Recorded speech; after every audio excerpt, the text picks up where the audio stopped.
KXVS.org. Out here in Stockton, California. Community radio service out here for you. Dealing with the arts. This is the Spotlights on the Arts Show, Fridays edition with the Yellow Dot Spotlight.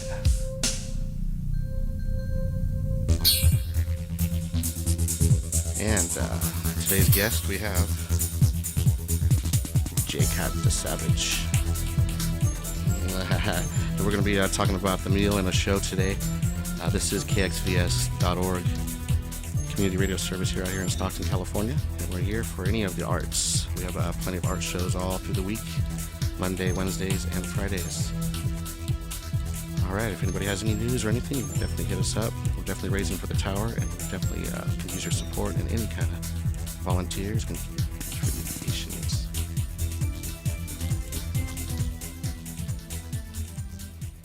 All right. We got you there, Jay? Yeah. Let's see. Go ahead. 1, 2, 3, All right, 4. nice. I got to clap real quick, everybody, audience. There we go. Hey, there. Now we can hear each other better. Are you there? Yes, I am. All right, nice. So, welcome to the show. How you doing? Doing good, man. I'm impressed with the show, though. This is nice. Right on. Well, it's it's community radio service, and we definitely do the best we can here with a lot of the stuff that we have, and it's a wonderful crew that we have. And so, as we all work together to, we're working for the tower, right? And so we can have a voice. Right now, we're a podcast show, but we want to go FM, right? And it's really nice that we have a lot of support, and my show here, the Yellow Dot Spotlight Show on Fridays, is kind of focuses on the arts through the town. And right, talking to you last night, hanging out, you're pulling together something for the community, which is really awesome. Thank you. And so right here, we have the meals and a show. Yeah. Can you help explain our audience what's happening here? Well, basically in May, I came up with the idea to put on a barbecue and a rap show for Memorial Day for the homeless. Uh-huh. We went out there. A lot of donations came out of my pocket. A lot of donations came out of a lot of people's pockets. They donated a lot, and I would like to thank all the donators. So we had a large amount of food. And we went out there. I had 4 guys on the pit. 2 of them were local artists. Bucktown Boozy. Well, he's actually from South Carolina, but he lives here now. He was on one grill. Nice. And then we had a Stockton legend. Young Erupt. He came out and he cooked 300 hot dogs. Man, that's working. That's working Yeah, for love, yeah, helping out. Yeah. So they came out and they were a part of that. We had a lot of other artists come out and volunteer their time, effort. They came, did shows. Some were there just to show support and help pass out plates and take care of. Yeah, I did get to see some of the videos on there through Facebook and stuff. And yeah. I did find out a little bit late. That's why this time here we're going to try to get the information out early. Oh yeah. But yeah, that event that you had over Memorial's Day was wonderful. I think they had Johnny, the DJ, Octave Future. Future Octave. Future Octave, DJ Caution. Caution. I got dyslexic. But y'all know what I mean. Just put right? it backwards. Put it backwards. Switch it around. It sounds right.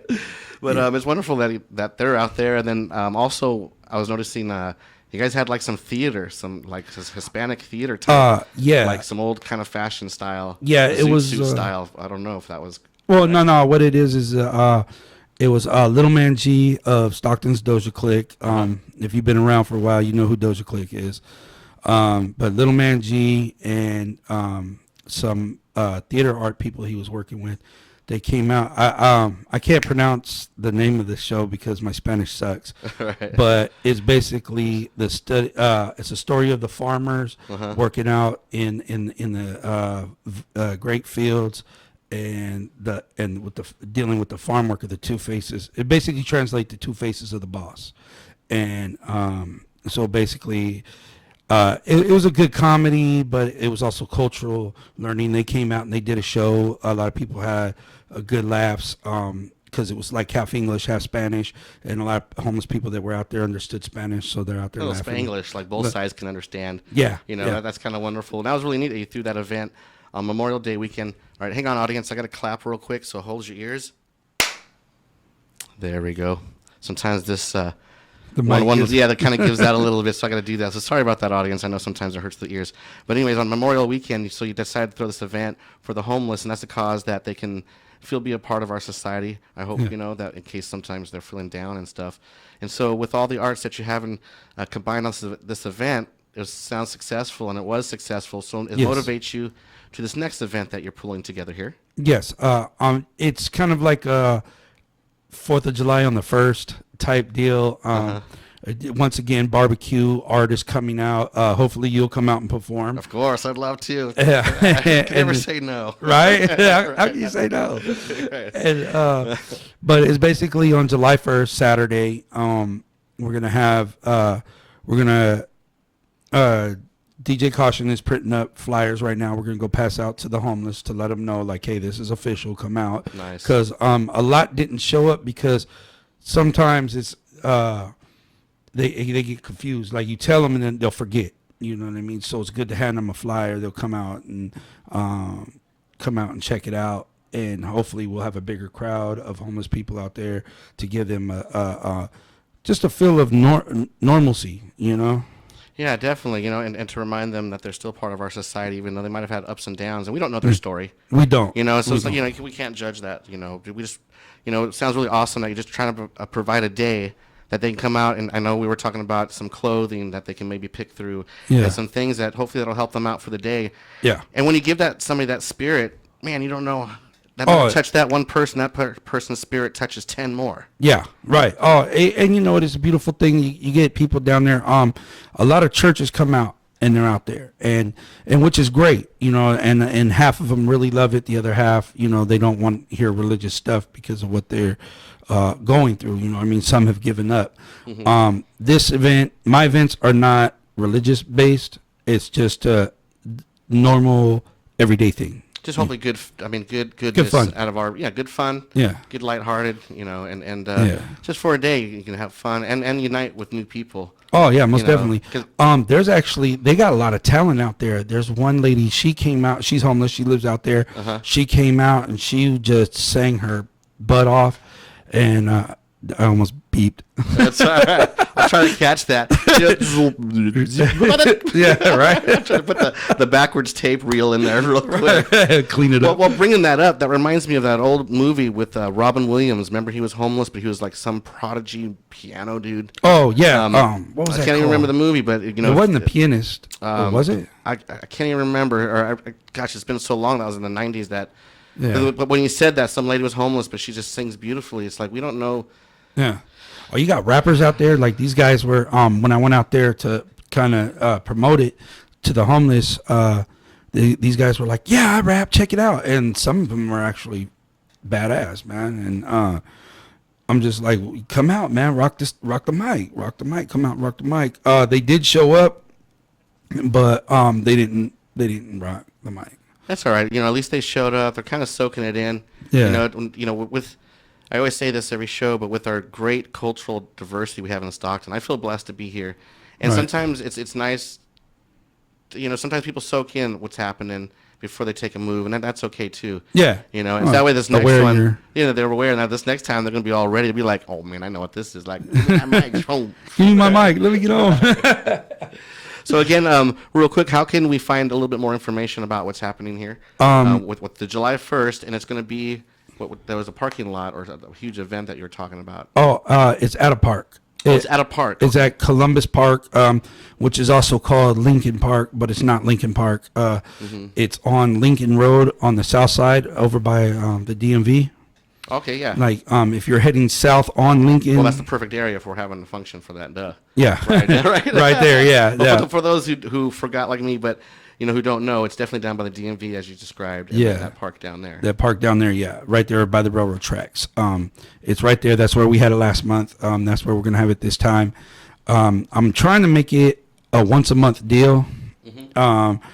Because I don't know, man, maybe it something people can open their eyes to. I'm eventually moving to Washington, so I want to get Stockton doing it. So that way when I leave, it's not just me trying to push it. It's a lot of people, and it becomes a thing. So when I do move to Washington, I could hit areas out there that have issues and try to push it out there. And then, like, I guess basically my main goal at first was just to have one day to feed the homeless. Now it's like I wanted to expand, like a kind of like a pay it forward type deal where every city's doing it. It's now something that all artists are doing. I think every artist from local to major label, I think they all should go out and do this. I mean, especially major artists like you're sitting on buku bucks. Take some of that money, man. And it, to be honest, we put, I'd say like $1,000 into the show. That's all we put into it to feed the homeless. That's not too bad. That's not too bad. That's not too bad. I mean, that's a little bit of money, but at the same time, that probably got raised really quick, which is awesome. It took about 3 weeks. Well, I mean, like I didn't get cash. I don't. We just started the GoFundMe. That was not really my idea. That was somebody else's idea because I don't want to touch other people's cash. Because this thing is about the homeless. It's not about getting money. You know what I mean? And so I really wanted people to just donate food and, water and charcoal and more stuff they can use, like their daily stuff that they can use, or hopefully plan at least a week ahead. If somebody plans a week ahead, that's a little stress off that person that they can maybe focus on something else. Yeah. I know when somebody's hungry, man, that's all they can focus on. They can't focus on going further than that. And that's a shame that, I remember, I'm not sure if I'm going off track, but talking about getting them fed, I remember we're talking about, oh, shoot, my mind just left me from what we were talking about earlier. Anyway, my mind does that all the time. Welcome to the show, folks. My thought might come back on that one, but anyways. So what motivated you to actually just want to do this? Because I know there's going to be a huge rally behind you. I know you're planting the seeds. I know you're going to be leaving soon, but you're planting seeds for something else to venture off. And when you come back, you're going to enjoy what's happening. Yeah. The flowers of the seeds that you sow around here with the ideas. But what got you motivated to want to do this for them? I've personally been homeless, and it wasn't due to drugs or any kind of criminal activity. I was homeless because I just had a bad situation. You know what I mean? I collect SSI. That's how I pay my bills is SSI. And so I don't really have a lot of money. And what it is I've been in that situation. I could go back to that situation. That's not out. I'm not away from that. That's a huge possibility. That's a reality right there. I mean, every day. Yeah. Or week to week. Well, a lot of us. I mean, I'm even week to week. Yeah. Something happens. Oh man, you're screwed. Right. My whole life has to make a detour or something for a minute. Yeah. And then with a lot of these Bay Area cats moving out here, no disrespect to Bay Area cats, love them, but with a lot of them moving out here, a lot of greedy homeowners are like, hey, we can double the rent. We could double the rent. Now, for those of us in Stockton that are from Stockton, that work in Stockton or live here and get some kind of government assistance, the rent's too high. Like right now, it's so hard for me to get into a place that me, my wife, and children are living in a motel. Definitely, as in construction and stuff that I do, the rent is outrageous that it's almost a home price for a small apartment. It really is. There's no balance no more. There's not. One thing that we've been talking about with friends and stuff is that I know each city can enforce their own taxes. I think Stockton should have a tax relief of people that have lived here already for a certain amount of time. When we do our taxes, hopefully it would counteract something. Right. Somebody more political smarter than me. I took a stab at it. I tried. I don't see any government official being like, "Oh yeah, we're gonna not take money." Definitely, that is reverse. Only because I watched a story last night in Roseville that I think. Well, I could be wrong in Roseville or is it Sacramento? Well, somewhere in Sacramento, there's a small district that wants to raise their own personal taxes in that little tiny district to help them feed more income in there. And so I thought. It's weird how each little city of a section can maybe enforce their own rules that way. I could be completely wrong. But like you're saying, if you're not here for a little while, maybe we get a tax break for being here for a while because there is an adjustment. Or at least raise taxes for people moving here. Or moving here, or something to where it does balance out. We're not trying to hurt nobody, but I feel it. We're getting stomped on out here. Oh, we are. If you, like, a lot of people try to ignore it, man, but if you go down these side streets along the freeway, the homeless rate has risen so high in the last 5 years. You know what I mean? 5 years ago, it was pretty low. My mother was homeless about maybe 5 or 6 years ago, and I would go out to the homeless areas that she was at to visit her. I would bring her food and stuff like that, and try to talk her into moving with me, but she didn't want to be a burden on me. She felt like she's my mom, so I should be a burden on her. That's old school, huh? Yeah. I mean, everybody trying to hold their own, which is amazing that she would do that, but, as her son, I'm sure you're always welcoming her in, like you said. Oh, man, she's always welcome in my home, no matter what. And but I've seen her go through it, and I've been out there, and she knew every homeless person out there. Like, she knew all of them, and they all knew her. Now, it's like I go out there, and they only had small little areas. Now it's just so, it's like its own city itself. And the thing is I tell me and my wife discuss it, and she says if I ever do get rich off this rap thing, that me and her have spoken about it, we've talked, like we should buy land and make it like a like a camping site, a little campsite or something. Yeah, have a bathroom, a shower, lay it down with some nice grass, some trees and stuff for shade and stuff, and organize it to where these homeless could come and put their tents up for free and live free. They have something a little bit like that over in Sacramento where I seen a story on TV again. I could get my facts a lot better, but there's a transition where they do have the little tiny pop-up tents, and there is land that people, like, somebody bought land, and they put like about 50 pop-up tents, and they let these homeless live there in transition for them to find a job, or they go to these little workshops that help them. But to have people like you to continue that idea of just to sprout out, wouldn't that be amazing if you can have a little piece of land? Oh, man. And just help 20, 25 people at a time just get back on their feet. Yeah. Oh, that would be great. I was also discussing with a buddy of mine years ago, because unfortunately I went to prison, and during my prison stint, me and a buddy were talking, and he kind of goes through the same situation I'm going through. He has a loved one that's hooked on drugs. I have loved ones that are hooked on drugs and homeless. And we were saying that how it would be tight to build a huge homeless shelter, because the homeless shelter here now, what they do is if you're on drugs, they drug test you, you can't stay. Nope, you're on drugs, get out of here. And a problem with that is a lot of these people need the shelters. And so it'd be cool to have a shelter that had a drug rehabilitation with a vocational center in it. So it's like, okay, you go there, you're on drugs, you're homeless, you go there, you get a room, you get drug rehab. Then after the drug rehab, here we're going to train you in a vocation, sheet metal, mechanics, painting, whatever, construction, and then it'll help you get it. You don't have to pay bills because you're living at the shelter, and then you could look for work and find work. It would be amazing how, like, if they build houses for the homeless, like you said, if they they have to get paid because they're living there. Yeah. But if they can be assigned to build their own quarter, and if somebody like you, if we ever hit it super rich, wouldn't that be amazing to have a piece of land and you tell somebody, hey, if you can build this 12 by 15 room, it's yours. Something like that. I mean, I know we're just talking out there, but no, that would be cool. Well, I know they have the Humanity for the Habitat for Humanity or something like that. Yeah, that's kind of the idea stemming from that. They help out people, like they build specific homes for that person to help them out. And I'm not saying, like, because I mean, if it's a thin line between helping people and communism and. That's a huge debate that opens all that stuff up. Right. But we'll just take it face surface that we're trying to help people. And we're just get them through the system that, if they need assistance and they prove themselves. Oh, most definitely. Let's let them come through this. Gosh, what is the word for it? You don't want to say camp. We're going to bring you through this camp. This camp where you can concentrate at.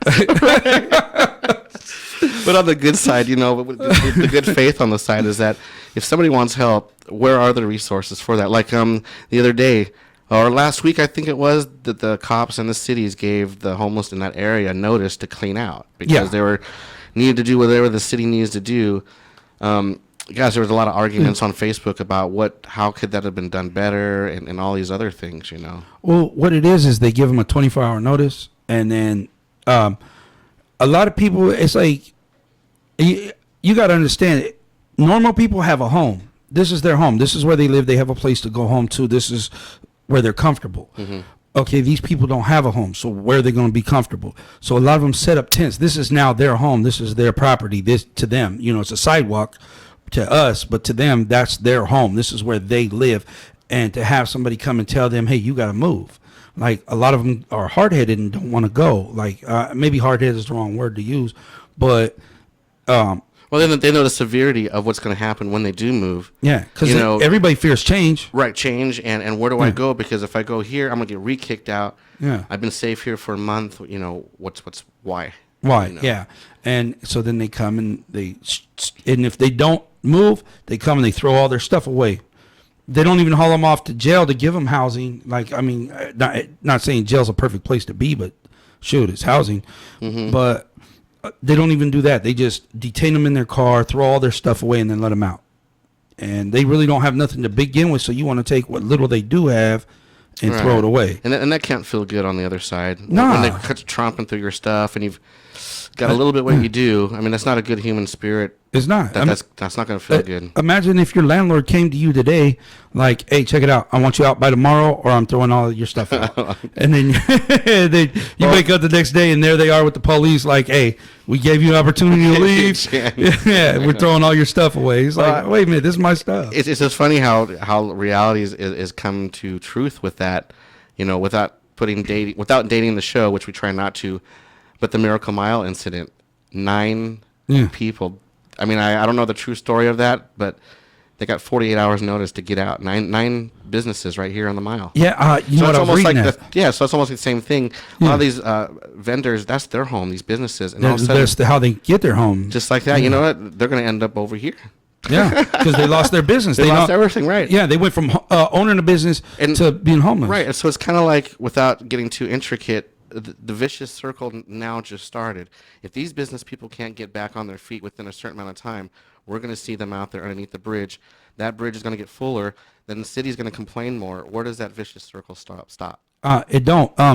Actually, my brother, he lives in Washington and Portland area, and me and him, he backs me on doing this. He has a metal band out there called Separation of Sanity, and he was telling me that because Portland had great programs for homeless, what other cities in that area were doing were like, oh, you're homeless? Here, let's put you on a bus and send you to Portland. Well, Stockton's kind of a little bit of the same, right? It comes to this little mecca. Yeah, so now everybody's at Portland. Okay, I'm sorry, go ahead. Yeah, but now they're overrun, and it's like some of them don't even care. Like I sat there and watched a guy use the bathroom in the middle of the street. Like, I don't mean on the sidewalk in Mill Street. I mean in the middle of the street. And that's getting to the point of where it's like, somebody's got to say, hey, man, you can't do that. We're going to end up like Rome. It's going to fall apart. Really? Real talk. Right? Hey, just defecate in the street. That's it. I'm out of here. I'm done with this. See you guys. But yeah, but it seems like it was a good thing in Portland. And too bad the surrounding cities couldn't take a little bit of that burden. Yeah, like for us, maybe Tracy or another, coming in. Some of these other smaller cities can take a tiny burden. Stockton takes a lot on. Well, if you go around town, there's all these empty plots have been empty for years. There's these buildings that have been empty for years. All this, Stockton could take some of that money. They could take some of their money, maybe rebuild one of these buildings, turn it into a shelter. Take one of these lots, put a fence around it where nobody could see in, throw a garbage can, a shower, and a bathroom. And be like, okay, you know what I mean? You guys want to be homeless? You want to live on your own, or you're in a situation where you have to be this way? At least you got ground instead of sidewalk. You got, you know what I mean? You got grass. You got a open restroom you can use. You know what I mean? Build this for them. At least, like, I know that a lot of people will say, oh, well, that's just hindering them. That's just making everybody want to be homeless. Like, but who really wants to be homeless? Yeah, there's only maybe a handful, and those will be spotted out real quick. The ones that want to help out, they'll be in there volunteering their time to try to get themselves out of there. Really, real talk. And So, and you can't put, like, people are like, oh, they're all just bums and drug addicts. You can't put them all in one category. That's the same thing as stereotyping white people, black people, Mexicans, Asians, Indians. You know what I mean? Don't judge a book by its cover. Yeah, exactly. So you're basically stereotyping a whole group of people based on your interactions with a few others. And I will admit that some are just drug addicts, and but that's not all of their fault. They're not a collective, so it's not all their fault. You know what I mean? And some people can't. Like, okay, I understand you take drugs, you willfully choose to do drugs, knowing what they do to you. Mm-hmm. But once you do that, you're pretty much stuck. Some people can't not get off it. So what do you think about some of these cities that are implementing a little area that they can go do their stuff, clean needles, they can throw the needles away, and then they can leave this tiny little... Have you seen that yet on the news? I have not. But well, some of these cities are starting to implement that there's a special room that you can go to, and it's security guarded, and you can go in there and do your stuff, and it's got clean needles, and then you can go on your way. It's kind of a catch-22 because... It really is. It's mind-boggling because you could easily do that, but then it's like you might as well just make drugs legal. That's what they should do, because I can see on the health point of view they're trying to keep everybody healthy. Right. But you know that I didn't think of that. Why go through this one tiny room? Just make it legal all around. Just make it legal. But I'm going to tell you why they don't make it legal. There's no money in it for them. So that goes back to that. Right? Goes right back to that. Yeah, because I'll tell you what, if they can make it, manufacture it, put a price tag on it and tax on it, trust and believe me, it'll be legal. Mm-hmm. Like look at alcohol. They did prohibition. During prohibition, they were doing the underground bootlegging of the liquor, and so all the mobsters were making the money on it. Right now, they're capitalizing on that. Exactly. Now you got Mexican cartel, all them, not just Mexican cartel, but you got mafia still, other people involved in these drugs. You got Frank Lucas. Look at all the money he made on heroin. Pablo Escobar. All these cats are making large amounts of money. George Young, they all make large amounts of money on bringing in drugs. And the government, if they were to legalize it, they could shut them down, but they would have to tax it, but they still wouldn't tax it, like, because the bootleg with the liquor, they started doing that with the liquor. Right, they'll find something to counteract that. So to get more information, it always amazes me how Amsterdam or places like that, a lot of for some reason they tax it. For some reason, it works for them. Yeah, I don't know how Americans, we're of course Europeans are always a little bit more looser than we are, but with Americans, we're pretty. I'm going to tell you about America. America's a bunch of fucking bullies, bro. We're a bunch of bullies. We put our nose in business. To love the world. Yeah. Oh, we ain't trying to we're trying to take over the world. We ain't no better than Hitler, man. We're trying... It's the corporate America. Like you said, the money is the driving greed, because... It is. It's amazing how a lot of us people during this last election, real quick, a lot of the soft-hearted people that are for the good, not that they're soft... In any way, gosh, this last time that force took over, Yeah. I don't try to get too political because I'm pretty much anti-government, to be honest. It gets too big, it's kind of tough. And like, I like to read and study a lot, so when I start reading things, it's like, okay, now I got to read this. Now I got to read trail, and I never get nothing done. But, so talking about the political scene back here, bringing it back home to Stockton.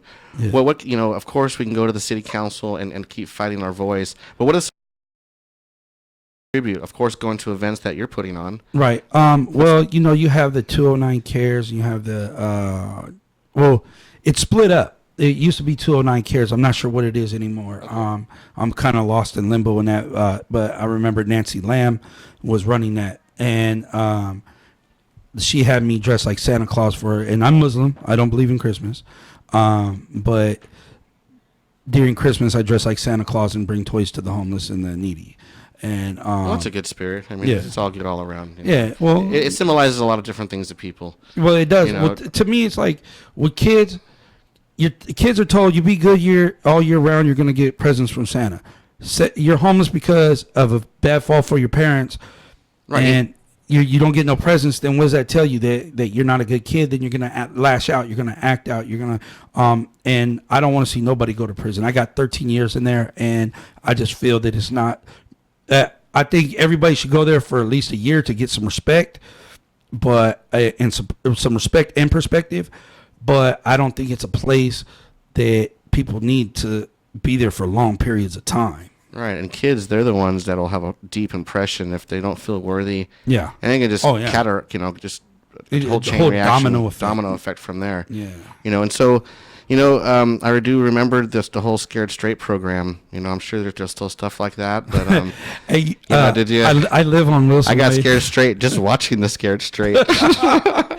Hey, the only thing with Scared Straight is it didn't affect you unless you wanted it to affect you, because I live on Wilson Way, and a lot of them girls are out there, and the mouths on them are like sailors, and they're like, oh yeah, I went through that Scared Straight program, da, da, da, da. And I'm looking at them, I'm like, that didn't work for you, did it? And they're like, no. Like, yeah, I didn't think so. I mean, it's a good concept. It really is, because it's for some, but those ones that are more hardcore, they need to extend a different program to continue that. They shouldn't just leave them out there in the lost, because, as they get older, they're going to be so rebellious that they will end up homeless a lot of the times, because they're too much rebellion. I mean, it's good to have a little bit. I'm always a little rebel here and there. But me too. Right, you got to always rebel against something, even if it's myself. I'm going to rebel against myself. It's like, I don't like me today.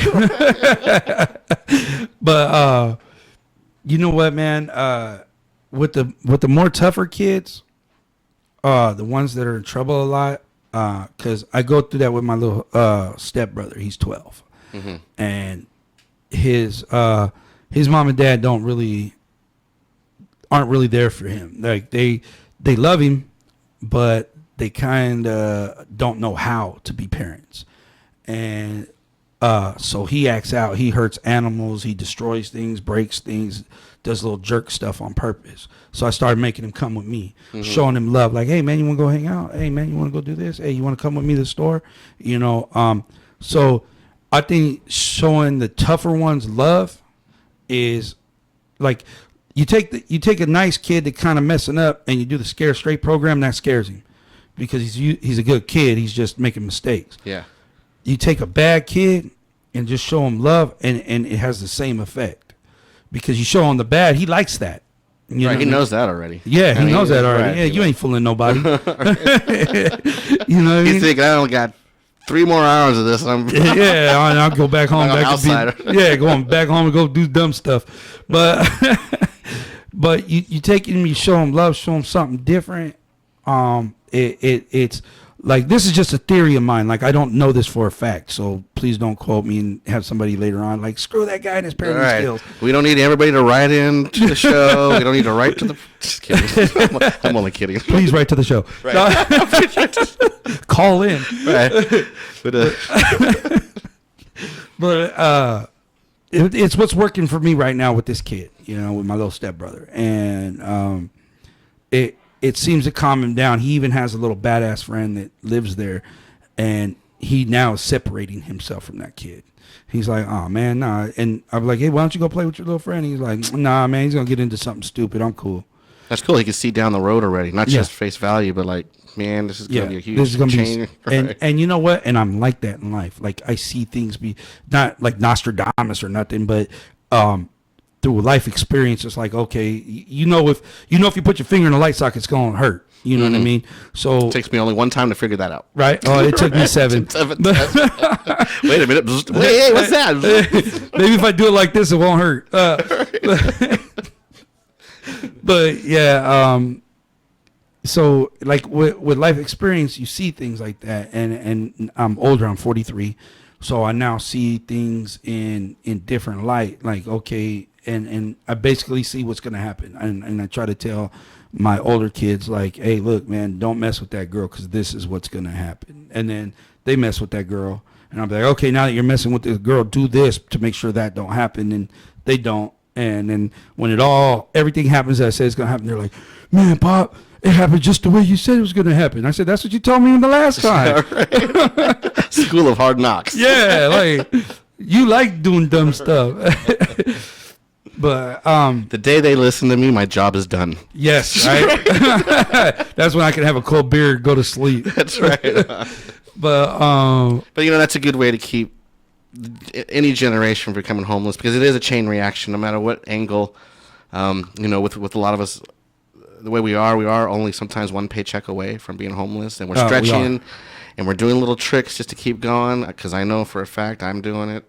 We're just trying to survive, and as fragile as we are with our society, we're still super strong because we have our spirit, which you can't put a cap on the human spirit. It's amazing. Oh no, you can't. And so with your movement and your gathering, real quick, we'll tell again your event and how we can find out. It's a Mill in a Show. Mm-hmm. That's what I'm calling it, a Mill in a Show, because that's what it is. Yeah. And keep it simple. It's on July 1st. It's kind of like a 4th of July on the 1st type deal.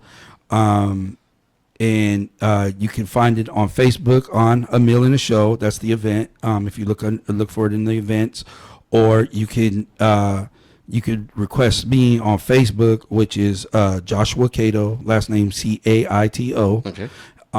You can friend request me on Facebook, and I have a GoFundMe on there, which my wife created in order to get money for things that we need from people because I had a couple people from out of state like, hey, how do I send you money? And I'm like, I don't know, Western Union, I guess. And they're like, well, get a GoFundMe and I'll put the money on the GoFundMe. So I told my wife, hey, can you handle that? I like the GoFundMe, the newest thing for me to be into, because everybody can kind of see what's happening. It's out there almost, everybody can understand.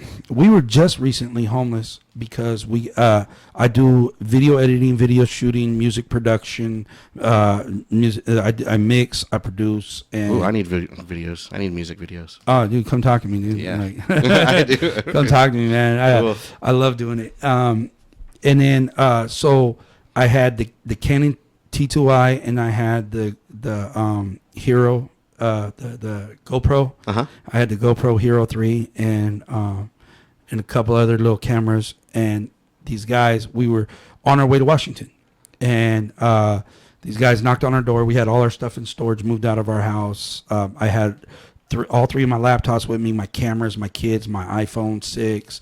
My wife had her phone, which was whatever expensive Android she had, and a little bit of money in my pocket, all our moving money, and somebody knocked on our door. I just put TVs in the car for the kids to drive up there. It's a 12-hour drive. Yeah, I gotta have them something to do. Yeah, right. And went and burned a bunch. My buddy Schizo burned a bunch of Angry Birds and a bunch of other movies for me and for the kids. I'm like, you guys are gonna set for 12 hours. Right. They can at least watch that movie 2-3 times each. Yeah. Right. Oh well, I had like 4 or 5 movies, so it's like, yeah, you're not gonna be bored. You're not gonna bother me while I'm driving. And I bought them their own little headphones, little $10 headphones that plugged into the TV sets and everything. So there's no way you're bothering me. And somebody knocked on our motel door at like 3 a.m. Like, hey, somebody's breaking into your car. I go running out there. They shove a gun in my face, push me back in the room, took all my laptops, my cameras, my pants. They took my pants. I didn't have pants.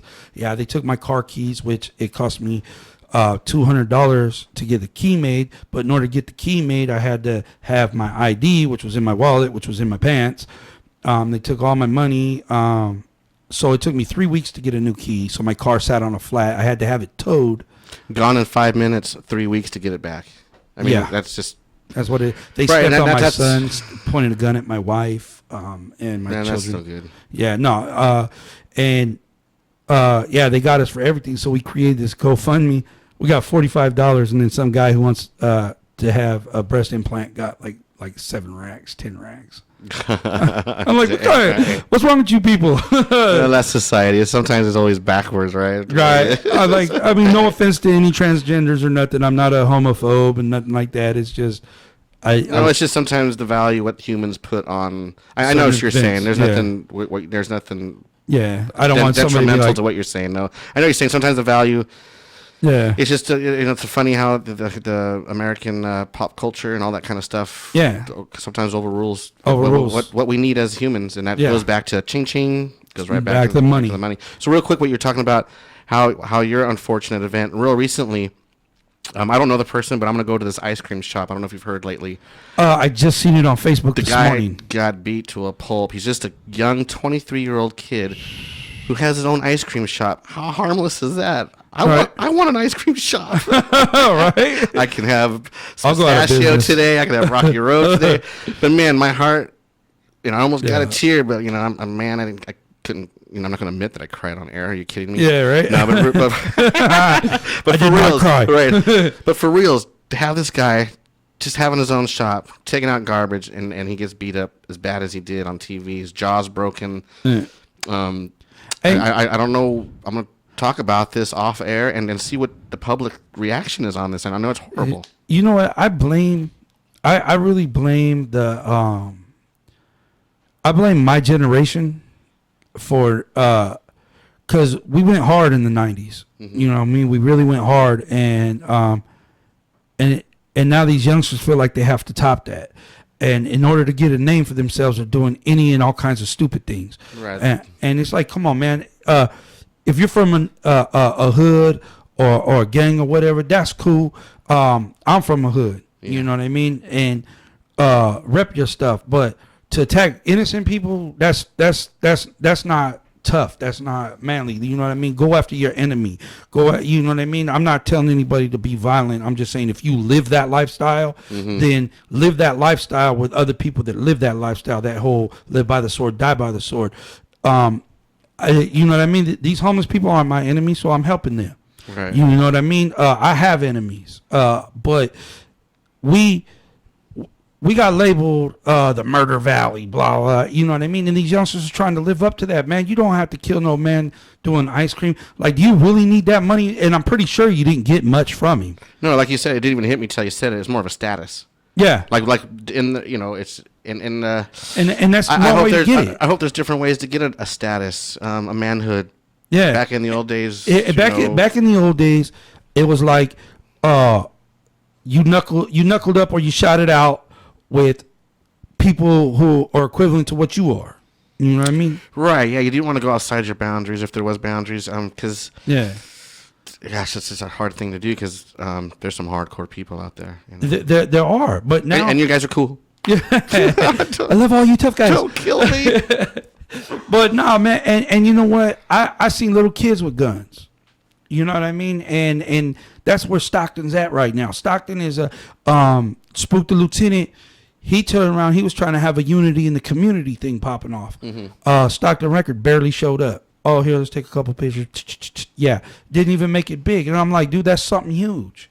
That should be in the news. The media can help turn it over. They really can really put a different spotlight. But they don't want to. Watch the news. Nothing in Stockton positive that's going on hits the news. You always see negative stuff. Oh, so-and-so got shot. Look at this guy with the ice cream shop. That's all over the news. That's something big. The guy that got shot at the taco truck over there on, what was it, Bianchi and, remember that? Yeah. A couple years ago? Oh, yeah. That made the news. You know what I mean?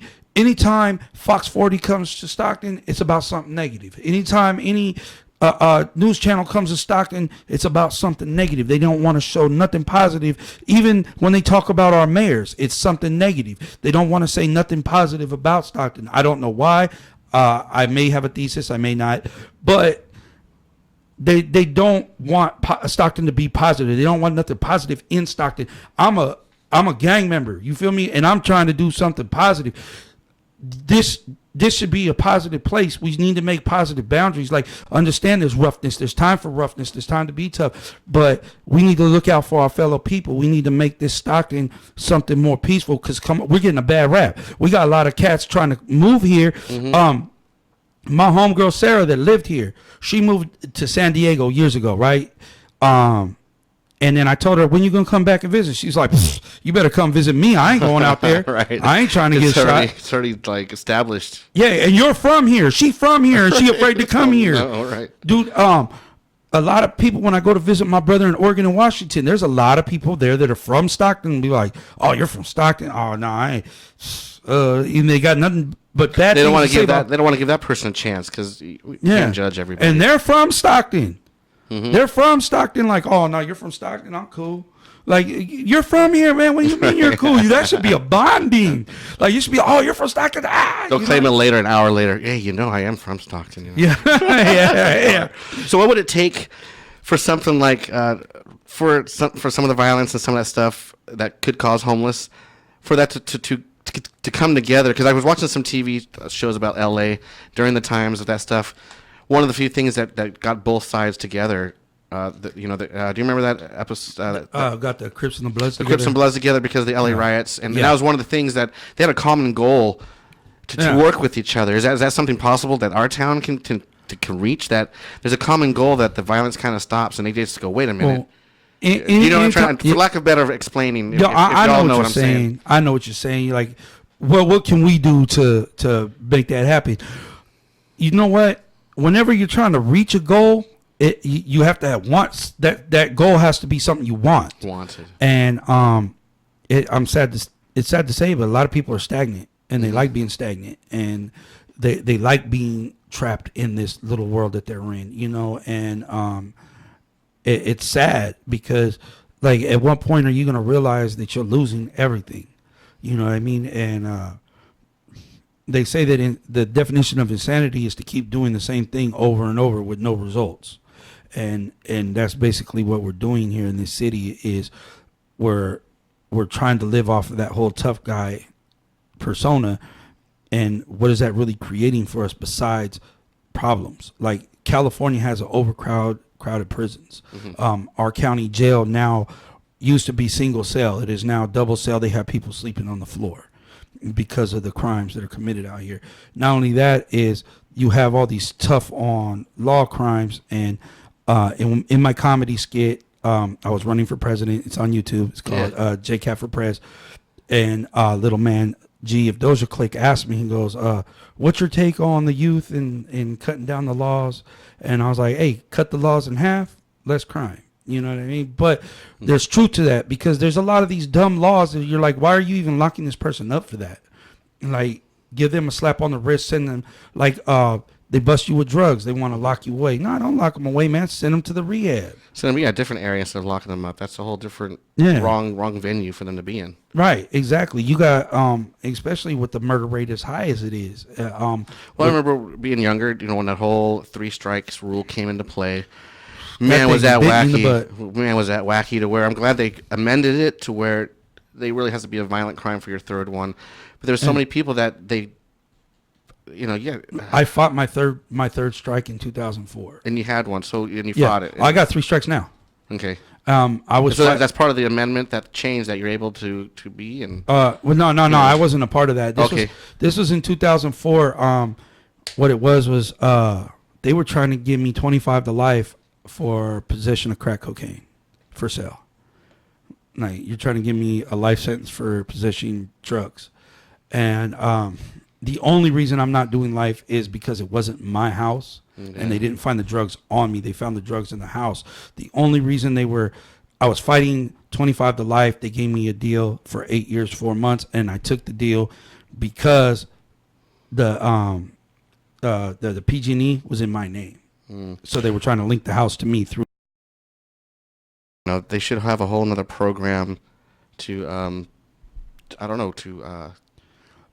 to be honest, I think they should just kill the 3 strike law, because and like not really kill it, but revise it. Like, because my first strike was a burglary. There was nobody home. I got a burglary. They said that it's a violent crime because somebody can come home and I can kill them. I'm like, isn't that Minority Report?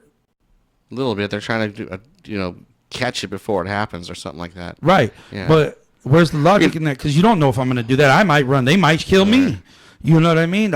You don't know if I'm scared, if I'm a sissy or not. You know what I mean? Like, just because I broke into a house, and I didn't break into the house. Right. Well, sometimes, gosh, being so close to an event that maybe the state can make money off of, you still got to go to a program because you're so close to an event, but you ain't got to go to jail either. Yeah. There's got to be a fine line, and that's where it's almost like just too hardcore.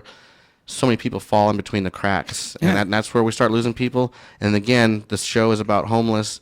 That's where some people can become homeless because it's just a staggering event that they could have been caught earlier in the system, but there is no system. Yeah. One of the guys that actually, I'm not going to put his name on blast, but one of the guys. I hope not. No. I'm kidding, right? But one of the guys that comes out and works the barbecue, he's originally from Los Angeles. He came up here to visit somebody and caught a crime and went to prison. when he got out of prison, he because like you have to go back to the city you got busted in. So he couldn't go home to L.A. where he had a home, where he had family, where he had people. He had to come back out here where he only had that one friend he came out to visit, right? So he had to come out here with no home. So he was down at the homeless shelter. He said, I believe, 10 to 15 years down there in the homeless area before he finally moved into a motel.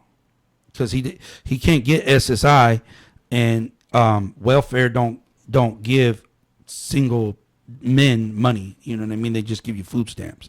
So he had to sit here and spend 15 years trying to get a job and hustle and get his way up to move into a motel. You know what I mean? So something consistent. I mean, that way it's consistent for him, you know? Yeah. Throughout those, that's a long time. And sometimes that's just way too long, and that's where it extends, and that's where the people fall through the cracks, and the next thing you know, we got the homeless, and then it's just a whole, with the city and the people, and then that's where... And they just want to, they come and make a move, and then it's like they move to this other area. So now you're going to go over there and mess with them. Like, hey, well, you got to move from here. It's like, are you going to just follow them around in a circle, keep making a move? What are you trying to do? Make them walk like Moses? Yeah, I know. Well, it's definitely a tough issue. You know, there's so many things that can be done. They can have volunteers go out there and start teaching them a trade, and hopefully they can go on their own. Or then that's a lot of the things that... volunteers, that's tough to find, you know, and we're always looking for volunteers here at the station, and for your event, volunteers are the gold of the whole event. Because, they are, and people who donate and volunteers are like, they're the main chain in the whole machine. Exactly, runs, and so I know it's a tough thing to say, but if a lot of these campgrounds with the homeless, if people, tradesmen, like, gosh, I'm saying it because I'm a tradesman myself. If people went down there and taught some of these people, but then that's the hard thing. You know, how are these people going to... It's a hard step because they might want to, but then they don't have a place to store their tools. You got to find somebody that wants to, too. They're going to want to. Yeah, some of them just don't want to. And the only thing you can do is try. Yeah. And, like, I can't pick and choose which homeless people I want to feed. I can't be like, well, I don't think you want to work, so I'm not going to feed you. No. Yeah. You know what I mean? So I got to... and then somebody pointed out the other night that a lot of the single men that are out there, not all of them, I'm not trying to categorize anybody, but some of them that are out there are sex offenders, and they don't feel comfortable with donating their money or their food to feed sex offenders. And I'm okay, yeah, you're right, but you can't look at it like that, because then you're just alienating everybody. Now it goes back to the problem of having all these people who are homeless and nobody doing anything. I know what I'm doing is not going to change lives. It's not going to make the situation better, but at the same time, it at least gives them hope, makes them feel normal for once. Like, hey, we're at a barbecue, we're having music, good time, good people. Sometimes that's all it takes for some people. Just right, and you never know, that one person out of that crowd gets to step up, and then that affects somebody else in our society. And then a lot of times we don't get to see the end result of what we do, but you know what? If you have a positive town, that is the end result. And you never know, man. This might say, like, one of those people that are homeless, one of those kids. One of those kids are out there. They come out to this event. They see what we're doing. They have a good time. They grow up to do something positive with their life and get a lot of money. And then they remember that and come back and try to help the same people. Right. They're going to remember it, and then they're going to want to help out. And that's where hopefully that cycle starts. Right. And you're planting the seed for hopefully a cycle to start. You know, people have so much fun.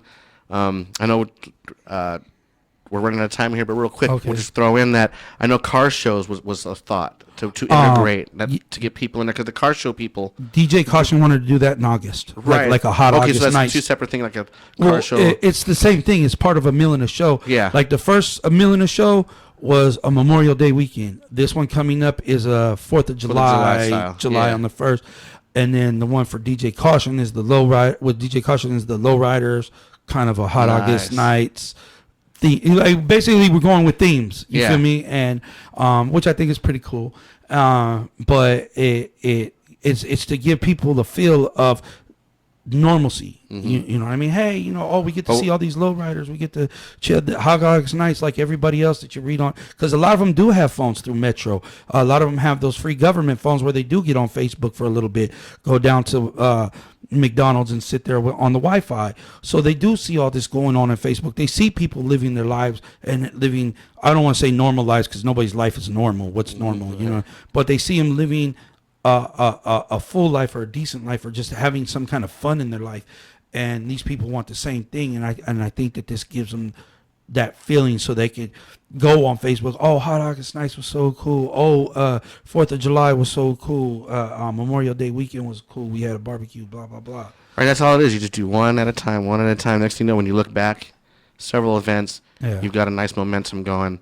Yeah. You know, you're setting a nice foundation for that, which is wonderful. Right. And then, so when I do leave, my buddy John Dumlau, I'm trying to basically, he wants to do what I'm doing, but he don't know that many rap artists. So basically what I'm doing is taking him with me, and I'm trying to introduce him to the DJs. I'm trying to introduce him to the rappers. I'm trying to introduce him to the peoples, so that way he's also a part of it. Don't forget the rockers. Like the rockers, yes. Like me, the rockers, man. Hey, and you know what? If there's any, rock out. I can't wait to jam for you, man. Hey, you know I'm what? trying to get the jam band I together. love rock. I love metal. Right. I love, dude. You know what? I love Tigres del Norte. You know what I mean? So I listen to a lot of different stuff, you know, and to be honest, this will trip everybody out, but before I had my own studio, when I would go to the studio, I would listen to record my rap. I would listen to Wait and Bleed by Slipknot, and I would listen to them on my way to go do my verse. And I would get there and I'll do a dope verse. That's yeah. And that's what I listen to different stuff. I listen to my brother's band, Separation of Sanity. You know, and I notice a lot of those festivals when they do have multi-genre of bands. It's interesting because different music cultures can see each other. We're not that different. We're all there, have a good time, and who doesn't like a beat or a guitar riff or a drum beat or some kind of nice.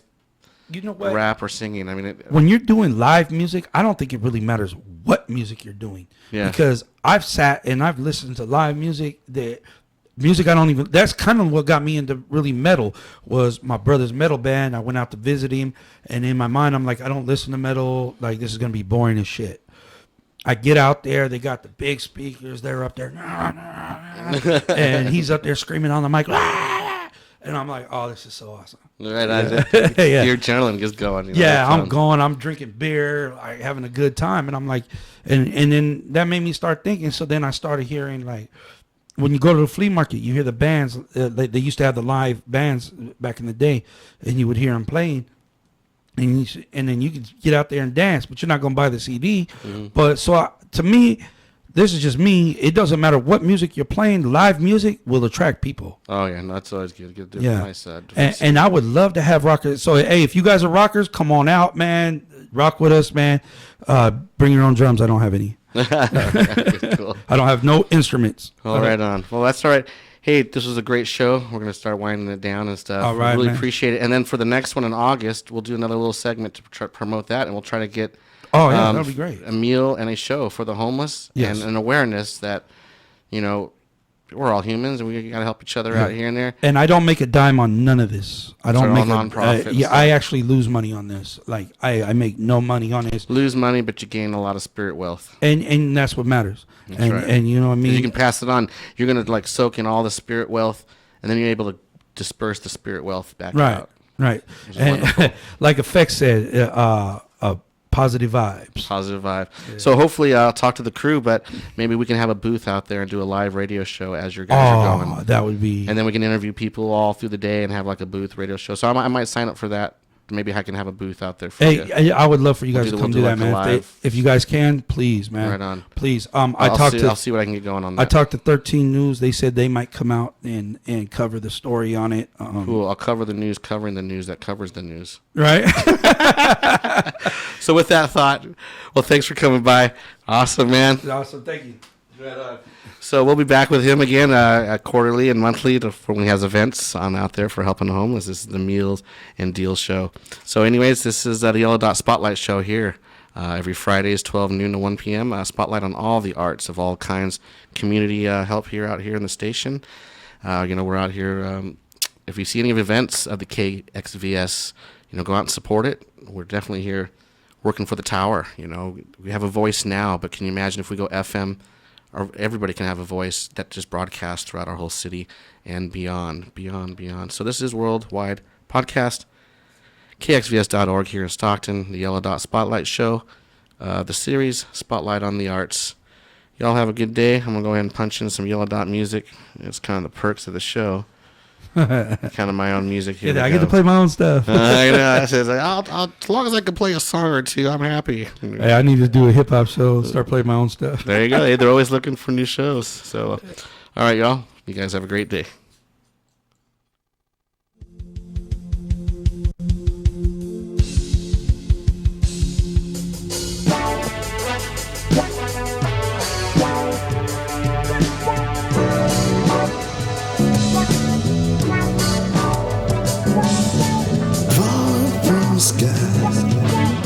Well, I don't even know why I pulled the cord. You free me from this height. After all alone, the sky is my home. Free falling.